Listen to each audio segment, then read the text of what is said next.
Hello, Colin. Hello, welcome to Nottingham, Thank home you. of Robin Hood and his merry men. And also the Colin Wilson archive, right? Yes, more importantly, yes. Yeah, unlike Robin Hood, Colin Wilson was a real person. Yeah, exactly, yes. So thank you for inviting me to your house, and we can record this interview with you. Pleasure. Yeah. So we'll start right away with the questions. The first question is, why Colin Wilson? How did you come across his work and meet him? Yes, well, it's rather ironic, really, when you consider that Colin's work on criminology is what I consider to be the least interesting part of his work, because I first discovered Colin when I was about 18 years old, through my interest in Jack the Ripper, basically. I was sitting in the cathedral yard in Exeter, which is my home city in Devon, in England. And it came on to rain. I went into a bookshop, and there was a row of paperbacks, and I spun this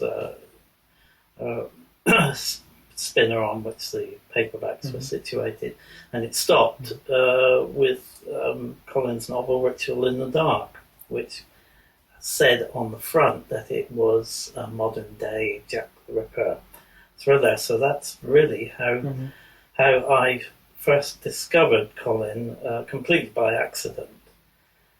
And then I went on to read a couple more of his novels.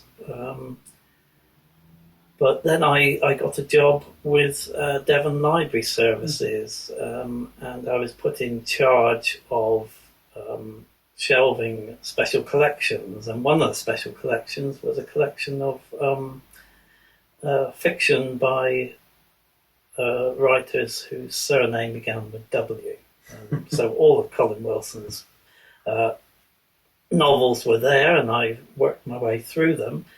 The other special collection was metaphysics, and most of the Outsider cycle was in that. And so I got to read that too. So it was all really meant to be. It was a series of synchronicities, really. When was it? This was 1970 when I first discovered Colin and Colin's work, and 1971 when I worked for Devon Library Services in Exeter for a couple of years before going to London to study librarianship. When I was in London, I discovered Gurdjieff and Ouspensky. I saw some adverts on the tube for philosophy lectures. Thought I'd go along, and basically that was what it was, a study of Gurdjieff's system, and so that was very interesting, and I did that for about 2 years, and it's been a tremendous influence on me. So when in the mid-70s I moved from Exeter to Nottingham, I'd met my wife Gail in London. We were both studying librarianship, and we got married, and she was from Nottingham, so we decided to come and live in Nottingham. And I got a job with Nottingham University Library. It wasn't a very interesting job, and I began to be thinking of ways in which I could amuse myself. And so I thought, well, I've read quite a lot of Colin Wilson's work. Why not write to him, suggest I become his bibliographer, And so I did. And virtually by return of post, he sent a letter, a very enthusiastic letter, saying, "Oh, yes, marvellous, why don't you come down to Cornwall and go through my library?" And so in winter of 1981 was when I first went down to Cornwall to meet Colin. And I've been going down there virtually every year since, really. And it's a very good job that I was able to have access to Colin Wilson's library because, as you know, he's an incredibly prolific writer. How many books he wrote? Well, I've got nearly 200, I think, in my bibliography. And he's written nearly 200 introductions to other people's work as well. And they are incredibly difficult to find, whereas you can look in standard bibliographies and find works by a particular author. You can't find introductions to other people's work. So I've had to work very hard to discover Colin Wilson's many introductions to other people's work. I did ask him once why he wrote so many introductions to other people's work, because he was a professional writer, and to write an introduction would take, say, an afternoon's work or maybe a whole day's work. Some of them are quite detailed. And he would often do these just as a favour to people, so he wouldn't get paid. So I thought, well, that's rather risky for a man who depends for his existence on writing for a living. And he just said, well, when I was a child, I admired the work of G.K. Chesterton, and Chesterton wrote quite a lot of introductions. And he said, I decided at that very young age that if I ever became a writer, I would be a writer who wrote introductions. And so there you have your answer, really. I can't think of any writer, modern writer, or any writer of any time who's written more introductions to other writers' work. As I say, nearly 180 last count. And in fact, just 1 month ago, a posthumous one came out of Ingo Swann's book, which Colin wrote it in 1989, and it's just been rediscovered in his archive. But anyway, I digress really. I went down to see him in the winter of 1981, first of all, and I caught the train to St Austell in Cornwall, and he was there buying his family's provisions for the week, and I met up with him at a little place which he called his club, which is in the centre of St Austell. We had a drink, and then he drove me back to his home in Gorenhaven, which is a little fishing village quite close to Mevagissey on the south coast of Cornwall. Quite isolated, difficult to get to without a car. And then he introduced me to his work, basically. He sat me down at the table and came in with just piles of manuscripts and books, and he just piled them up in front of me, and I thought, oh, my goodness me, what have I let myself in for here? I hadn't realised he was so prolific. But I just gritted my teeth and got down to it, and took lots of notes, and the result is the bibliography, really, which is well over 600 or 700 pages, and if I ever do produce another edition, which is I'm thinking about doing for 2020, perhaps. It may have to run into 2 volumes now. Be close to 800-900 pages. So it can be purchased somewhere? Well, hopefully, yes, I should publish it through Pauper's Press, as I've done with all the others. But bibliographies don't really sell that well, and this one would be quite expensive, really. So it'll be a kind of print-on-demand thing, I think.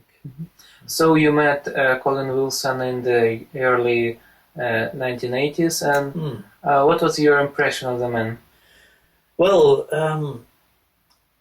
first of all, I was impressed by how big he was. Basically, he was a very tall and well-built man. I mean, not overweight, but I got the impression from all the photographs that you see in the 50s of him as being a sort of very sort of spindly man.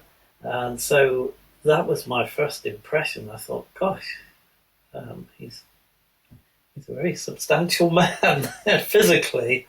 And I found out, of course, that he was a very substantial man mentally as well. And it was very interesting, actually, because I let slip to him that I thought I was coming down with a cold, which I thought I'd caught on the way down in the train. And so he sat me down. The first thing he did when we got home, he sat me down in front of a roaring fire, and he came in with a huge spoonful of vitamin C. And he said, "Open your mouth," and he stuck this vitamin C in my mouth, and he said, "Now wash it down with that," and a huge glass of Beaujolais.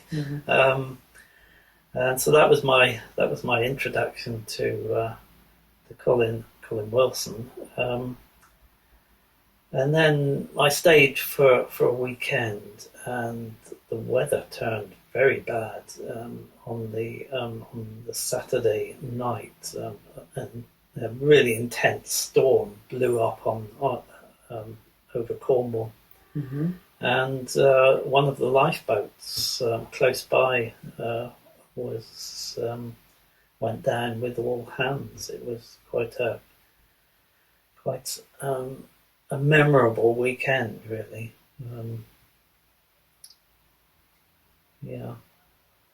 And it was then that Colin gave me a copy of a book called Witches, which is a kind of a picture book.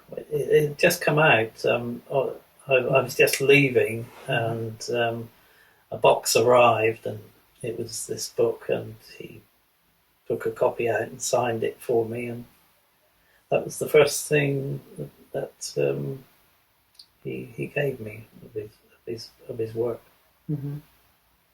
So how did your relationship with him evolve over time? Well, as I said, I thought it was really necessary for me to keep going down there, because that's the only way I could really try and keep up with him as a writer, because he was just doing so much. I mean, it's not just books, it was introductions to other people's work, it was essays that he was writing for magazines and journals, some very, very obscure journals. And so the only way of finding out about these things was to keep in touch with him. So this is what I did, and during the 80s we had a young family, we had 2 children, and we would take them down with us, and his house is quite an ordinary looking house, which was built in the early 50s, but it's surrounded by a a lot of land, and in this land there was a chalet where he puts up guests, and that's where we would stay, and we would sort of look after ourselves, and then come down in the evenings and have a drink with him, listen to some music, whatever, or watch a television program, whatever he was interested in, really. We didn't get much chance to talk about his work then, because he had a very strict routine. He would get up quite early in the mornings, and I think he would do his reading then for a couple of hours, and then at about 9 o'clock he'd be down in his study and he'd be working until about 3:30, 4 o'clock, when he would come up, and then he would go out for a walk, either along the cliffs with his dogs, or there were some woods nearby where he would go for a walk, merely for exercise. He wasn't really one of these people who went out walking for aesthetic reasons. He wasn't one who enjoyed a lovely view or anything like that. It was just merely because his occupation was sedentary, and he needed an exercise in the afternoons. So quite often I'd go out on walks with him in the afternoons after he'd finished his work, and he would then talk about his work a little bit. But when we got back, he would sit down in his chair, pour some wine, and then he didn't want to discuss his work. It was over for the day. He wanted to just relax, listen to some music, or watch some programs that he recorded on the television, mostly sort of true crime programs and things like documentaries, things that he was interested in for his work. But that was his downtime, if you like. It was when he relaxed, and then off to bed at 8 or 9 o'clock. Never any later. It was a very strict routine which he adhered to. Didn't matter who was down there. The Queen could have come visiting, and he would have said, "Oh, well, I'm off to bed now." Yeah. So maybe some people don't know that much about Colin Wilson's work, and given your experience of it in overall, what would be, in your opinion, how would you say the essence of his idea, his main idea? What is it? Well, I think you have to go back to The Outsider, his first book, and really everything he wrote after that is really based on this concept of the outsider, the man who feels that there's more to life than meets the eye. So I think it's important that you start with The Outsider, although I don't consider The Outsider to be his best book. I mean, a number of people do, but I think it's important to grasp this idea of the outsider in society, and then all his latter work will fall into place. Personally, I think his book, Introduction to the New Existentialism, is probably his best, the best exposition of his ideas, and it's a great shame that the book was more or less ignored, really, by when it was first published in '66. And then I believe it was reprinted in 1980 as a paperback, retitled New Existentialism, and then it was out of print for about 30 years, which was shameful, really. That's a book that should never really have been out of print.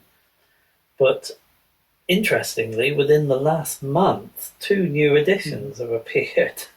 One published by a reputable academic publisher, Routledge, in a sort of library, academic library edition. Very expensive, something like £80. But a few months later, a paperback edition has suddenly appeared. So I'm delighted to say that book is now, freely available for people to study. What is its main idea of this book, the new existentialism? Well, I think in the 1950s, existentialism was very, very popular. It sort of floated across the channel, the English Channel, from the continent,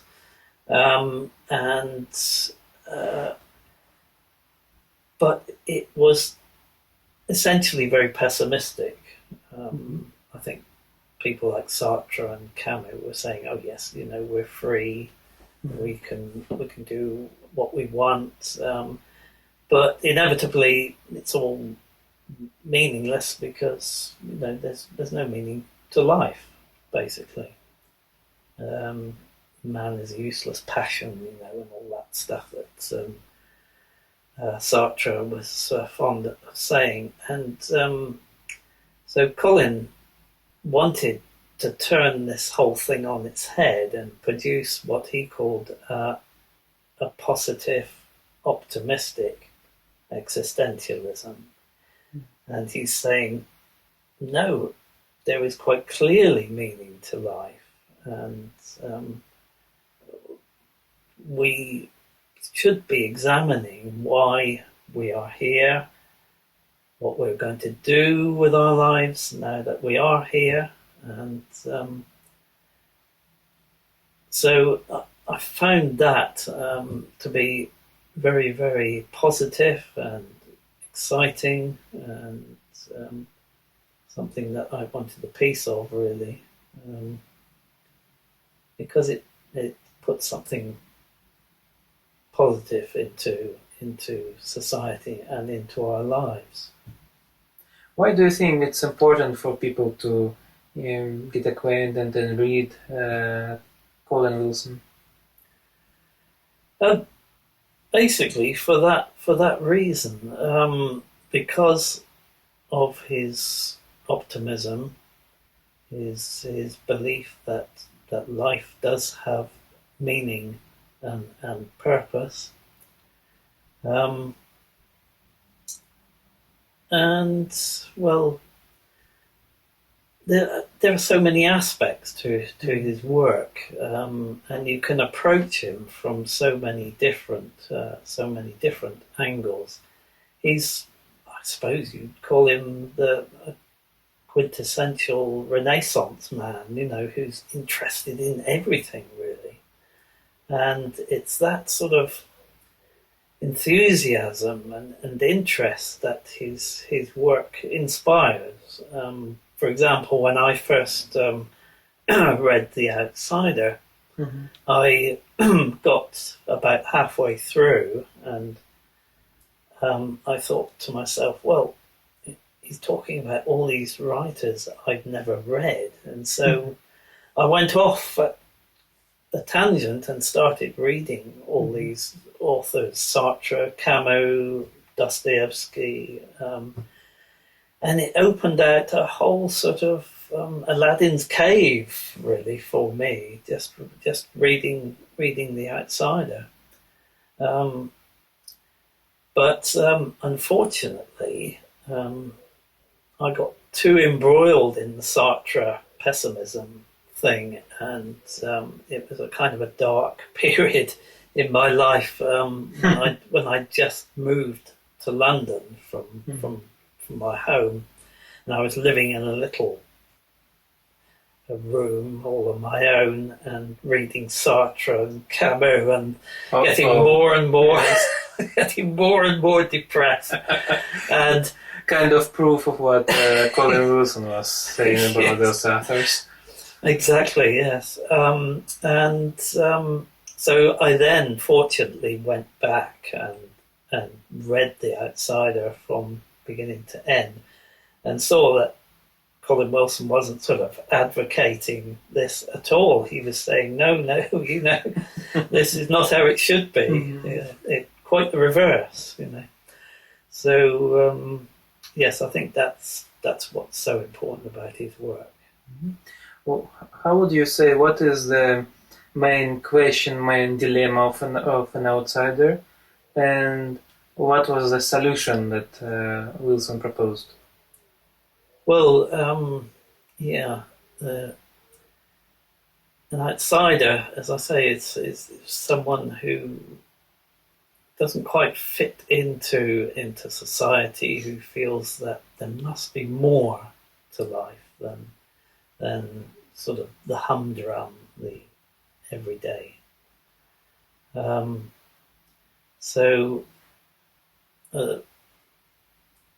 That's basically the way that I felt about life, and it was good really to read about something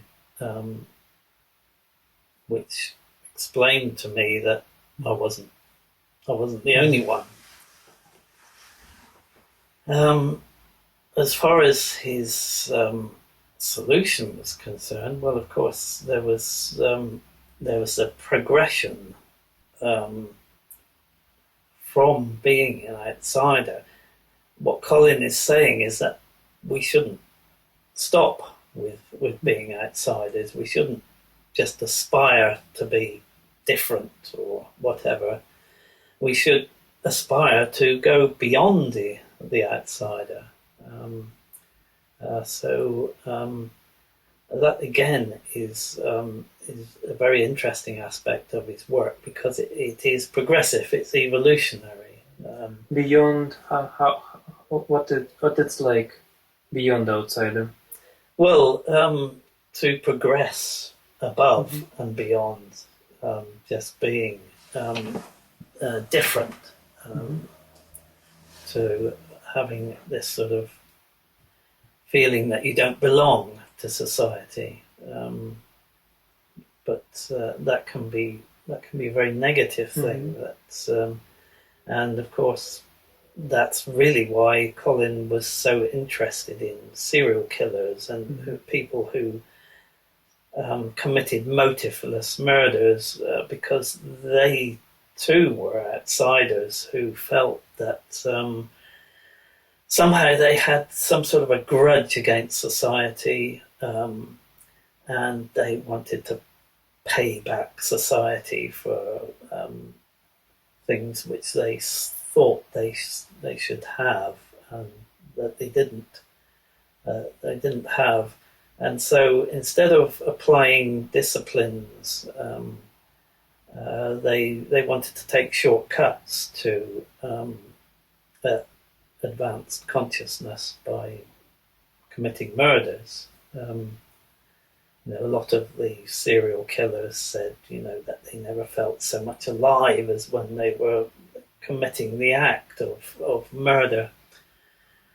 But that's really sort of what Colin would have called magical thinking, really. They're just trying to create shortcuts to what they should be applying a discipline, spiritual or philosophical disciplines towards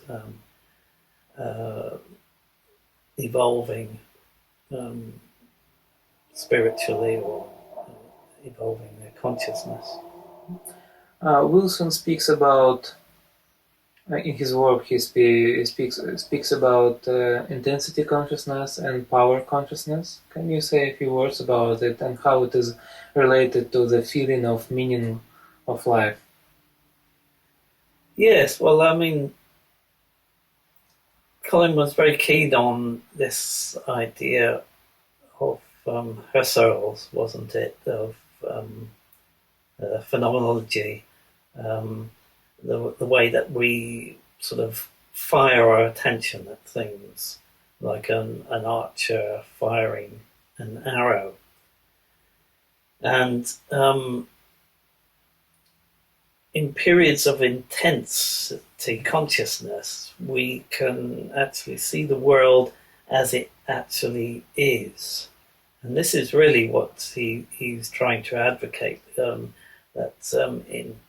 we have peak experiences, for example, we sort of rise above the everyday, and we see things not as I say in the Bible, through a glass darkly.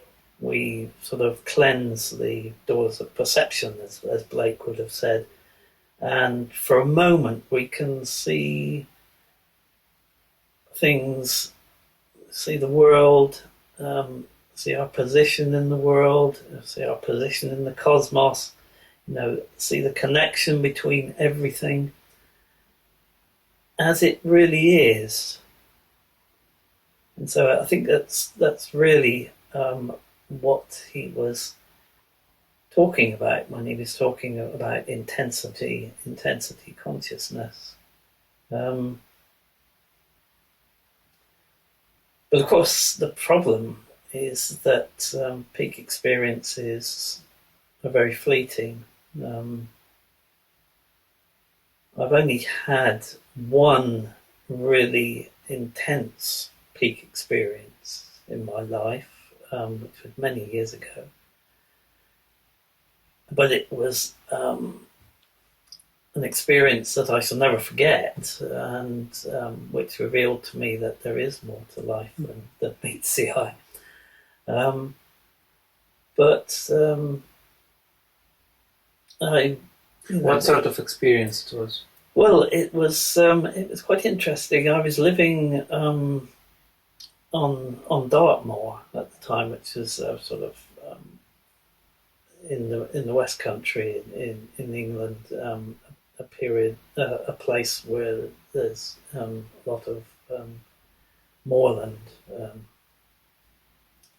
and I was living in a house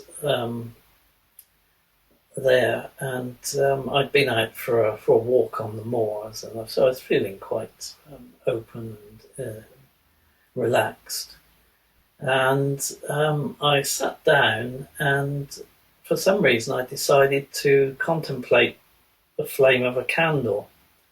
And I looked into the candle, and then I closed my eyes, and the image of the candle on the inside of my eyes, and then suddenly it shrank, and it became a very intense pinprick of light.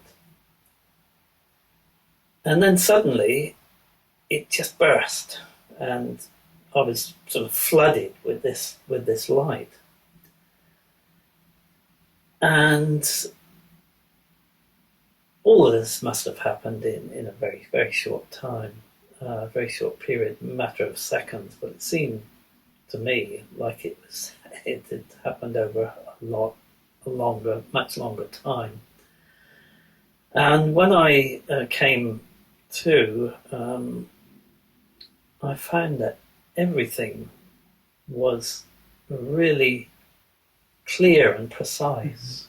And I remember going out of the house and into the grounds of this house, and just standing and staring at everything, because I'd never seen it as intensely as I experienced it then. It was quite extraordinary, and sounds as well. I could hear lots of sounds from quite some distance away, and sounds that were near at hand, but they weren't all muddled. I could hear everything very precisely, and I could see everything precisely. And as I walked through the grounds of this house, I I was walking very, very precisely. Also, I was aware of every step that I took, and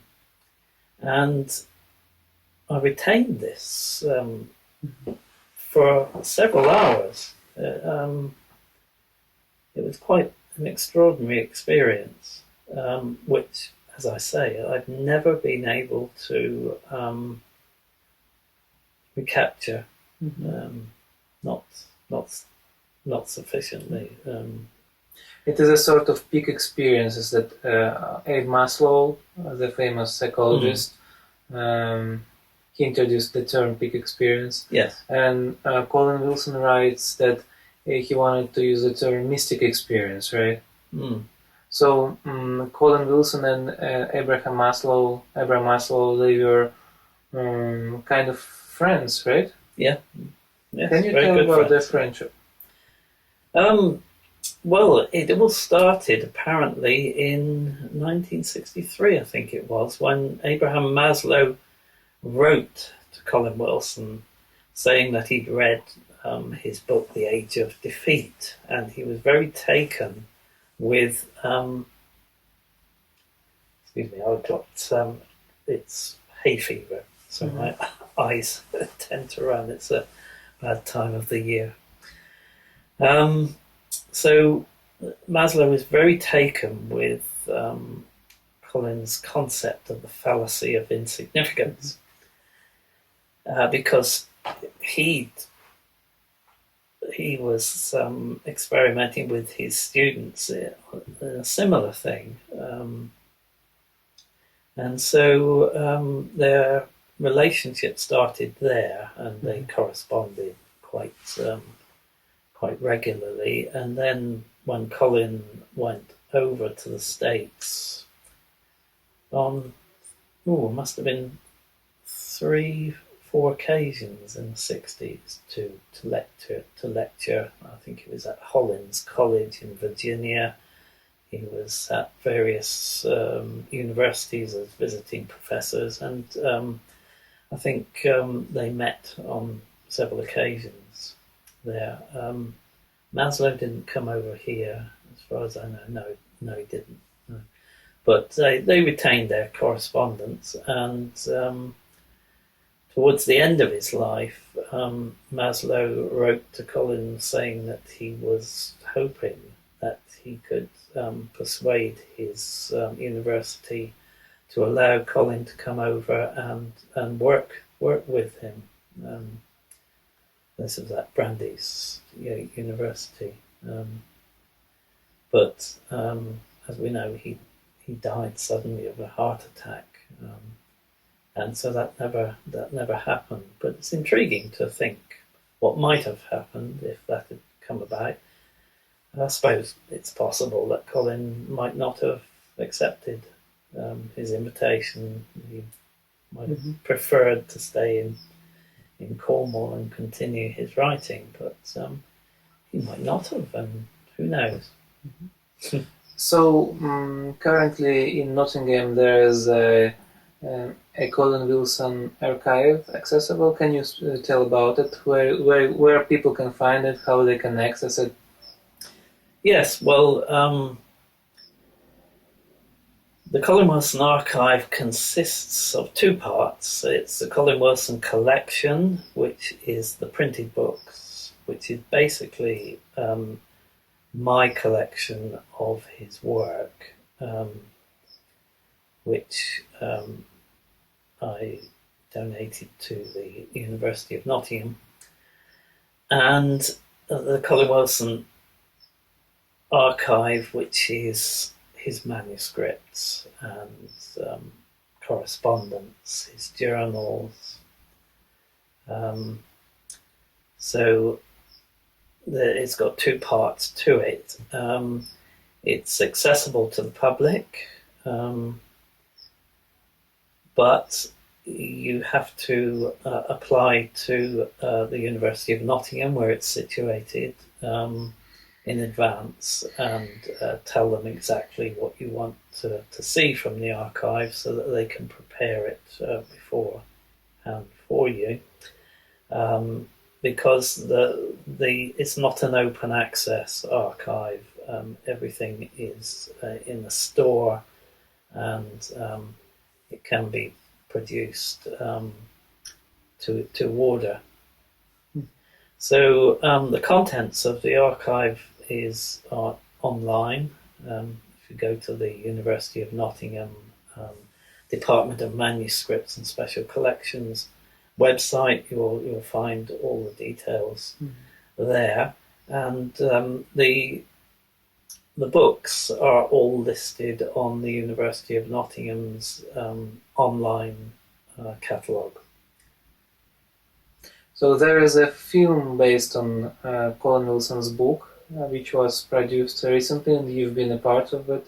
Can you tell about it a bit? Yes, it's that was a very interesting project, because I've always been interested in cinema. I've been a big fan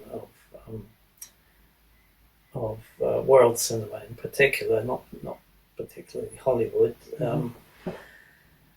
So when I got the chance to be involved in actually making a film, I jumped at it, and the director is a man called Pablo Berens, who comes from Uruguay in South America, and he discovered Adrift in Soho by chance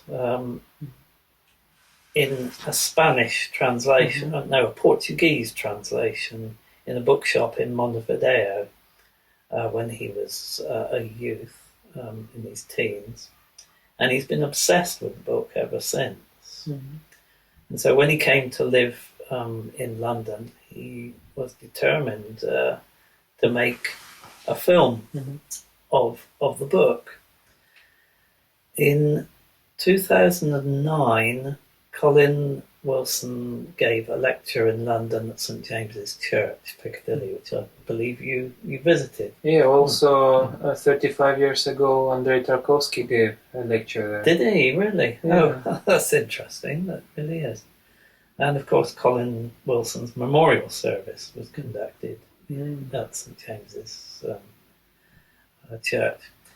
But Superconsciousness had just come out, and Colin was giving a talk on that. And I noticed on my way into the church that there was a man outside with a camera who was taking photos of people as they were going in. And at the end of the lecture, Colin mentioned to me that he was filming a promotional video for a proposed film of Adrift in Soho that very next day in Soho at a coffee bar called Bar Italia, which is the only remaining 1950s coffee bar still in Soho. And so I turned up there that next day, and there was Pablo Berens with his camera. Colin was sitting outside reading from Adrift in Soho. Pablo interviewed me about Colin's work, and then he took Colin off around Soho to reminisce about the old places that he visited when he was in London in the early 1950s. And so that's how I knew about the film Adrift in Soho. And then Pablo wanted me on board because, of my knowledge of the book and Colin's work. And I suggested then to Pablo that he come and film it in Nottingham, because some years before that, the BBC had done an adaptation of Kingsley Amis's book, Take a Girl Like You, which is partially set in Soho. And they'd filmed it in the Lace Market in Nottingham. So I said, it looks like Soho used to look in the 50s, so why not come and film it here? And an added benefit is that it would be a lot cheaper for you. And so when he got some money together, that's what he did. It didn't happen until 5 years later, in 2014. But he did everything. Everybody came up here, and they used a lot of local talent. And we shot the film in the lace market. We reconstructed the CND march from the 1950s, from London to Aldermaston through London. CND march, what is it? Sorry? CND march, what is it? It's the CND stands for Complete Nuclear Disarmament, and in the late 1950s there was a very real threat that the world would be destroyed by nuclear war, possibly between the United States and Russia. And of course, in the early 60s, it nearly came to it with the Cuba crisis. And so there was a lot of activity among people who were convinced that this should not happen. And the movement known as CND was born with the motif, the typical sort of motif that you see now. And their first activity was to arrange a march from Trafalgar Square in London to Aldermaston in Hampshire, where all these nuclear bombs were being stockpiled. And there's been one every year since, I believe, 1958. But in 1958, the very first one was actually filmed by one of the directors of a movement known as free cinema. And what we've done in Adrift in Soho is to reconstruct some of the free cinema movies, including the Aldermaston March, and intersperse that with the action in the novel, which is based on only the first part of Adrift in Soho, not the second part, which takes place outside of Soho in Notting Hill. Okay, so the final question is, you've been organizing and co-organizing conferences devoted to Colin Wilson, and when is the next conference and how people can attend it? Yes, well, the next conference is due on the 4th and 5th of July 2020. It's here in Nottingham. I've put out a call for papers, so I've put a deadline of August the 31st on that. So I won't be announcing until September what the lineup will be for the conference. But from September, if people go on to my website, www.pauperspress.co.uk, they will find a link to the Colin Wilson conference, and it will have all the information as to who's going to be speaking and how long the conference is going to be for, and what the charge will be per day to attend the conference. Dr. Stanley Krippner was at the last conference, He right? was indeed, yes, and I think he's threatening to come again Well, next year. Yeah, a remarkable man. Yes. You know, I mean, he's as old as Joy Wilson. I mean, in his mid-80s, and yet he travels the world. Teaches, and he was friends with Colin Wilson, right? Yes. What was their relationship? I'm not sure when they met, but I think it was when Colin was in California at Big Sur at the Esalen Institute there. I think that's where they possibly first met. Mm-hmm. Well, gotta ask him then. Yes. Yeah. Okay, well, thank you for this wonderful extended interview, and I hope to see you in 2020 for the conference. And you'd be very welcome. Yeah, and read Colin Wilson. His books are magnificent. They're bumpy, like they're better books, and they're not so books. But his key books are really important addition to existentialism. Oh, absolutely. I mean, he admitted himself that he wrote too much, but then he had a family to support, and it's very, very difficult in the latter half of the 20th century to be a full-time writer. So he did write a lot of books that perhaps he wouldn't have written if he'd been better looked after, perhaps by the literary establishment. But there you are. These books, the ephemeral books, will just fade away. And what you will be left with is the essential Colin Wilson, which is an amazing body of work. Okay, thank you.